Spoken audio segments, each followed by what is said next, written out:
Missoula-based group is keeping people's spirits up in the midst of a long winter. Missoula Adaptive Recreation and Sports, or MARS, provides year-round recreation for people with disabilities, proving that no obstacle is too big to overcome. It's really the great equalizer, right? Like, some of the people that are the best players are still the ones with disabilities. When it comes to adaptive equipment, Mike has experience in engineering and using a wide range of what is offered today. It was at this ice rink that a benefit was held for Mike in 2019 after an injury left him paralyzed. It doesn't mean you're always born with it, right? Like, you're like me, it's like, it happens. Bad things happen to good people and all of a sudden you're disabled. You didn't even know that you were gonna need adaptive recreation. Now Mike has teamed up with a group of people to bring adaptive recreation to western Montana. MARS is a nonprofit organization that got its start in Missoula last year. It can be really frustrating with paperwork and just trying to follow all the right steps. So then finally having a few program days and seeing how happy the people are who get to come out and participate and otherwise wouldn't have these opportunities.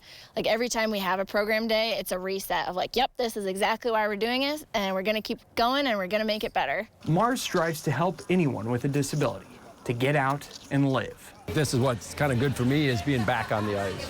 Like, that's the part I miss, is just like being at the rink, being on the ice, being with a team of people, like just having fun. And they might not have been able to play sports before at all, especially if they've had a disability from a young age. We had one kid come out and he has a lot of brothers, and so that was his first time ever getting to play sports with his brothers. While Nordic skiing or sled hockey may not be your jam, MARS has found ways to adapt any activity, making them accessible to anyone. We'll definitely have some rafting days in the summer. We'd like to get some adaptive climbing going at Freestone, and then hopefully we can start our biking program this year. We've done a couple biking days in the past where we do the Hiawatha Trail, so hopefully we can figure it out for this year too. Most of the base cost for adaptive equipment, like skis or bikes, is covered through grants and outside funding. Lori and I put together a grant with the Rural Institute at the university, and through that grant we were able to get 3 sit-ski frames. We did some more fundraising in the fall, and then we were able to purchase a 4th one as well. Glacier has been really gracious and said we have these sled hockeys for you. We'll help you find ice time, we'll help find coaches. So we started doing that last year, and our first seasons, like multiple weeks in a row, was in May, and that was really awesome. We did a 4-week program. MARS wrapped up Nordic skiing last weekend and starts their official sled hockey season in April. The finale to sled hockey will be a sled hockey jamboree.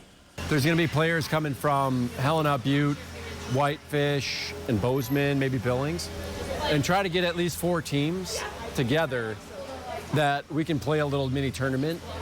It's not really a tournament, but we'll play like a set of games and just have at least enough to field teams and play, 20-minute period or something like that.